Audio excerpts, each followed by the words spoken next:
গত ভিডিওতে মাইক্রোসফটের হোম মেনুর কাজগুলো শেষ করেছিলাম, আর এবার আমরা ইনসার্ট মেনুর কাজগুলো শেষ করবো আস্তে আস্তে। তো ইনসার্ট মেনুতে যাওয়ার পর প্রথমে দেখতে পাচ্ছি কভার পেজ নামের একটি মেনু রয়েছে, যেখানে কিছু টেমপ্লেট বানানো রয়েছে। কিন্তু আমরা তো নিজেই ডিজাইন করতে পারি, তাই না? আমরা কাস্টম ডিজাইন তৈরি করব, তাই আপাতত এগুলো বাদ দিই।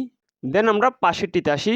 এটি মূলত যদি আমরা খালি একটি পেজ নিতে চাই, অর্থাৎ একদম সাদা পেপার নিতে চাই, তাহলে আমরা এই টুলের সাহায্যে নিতে পারি।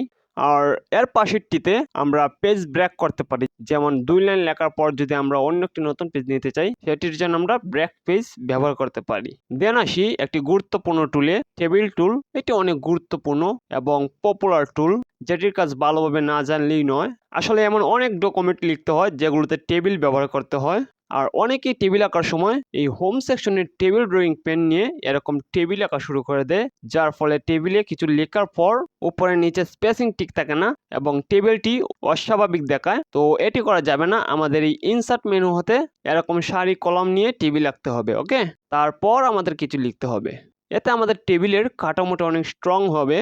তো এভাবে আমরা টেবিল তৈরি করব। ওকে, এর পরবর্তী ভিডিওতে দেখবো আমরা কিভাবে টেবিল স্টাইল করব।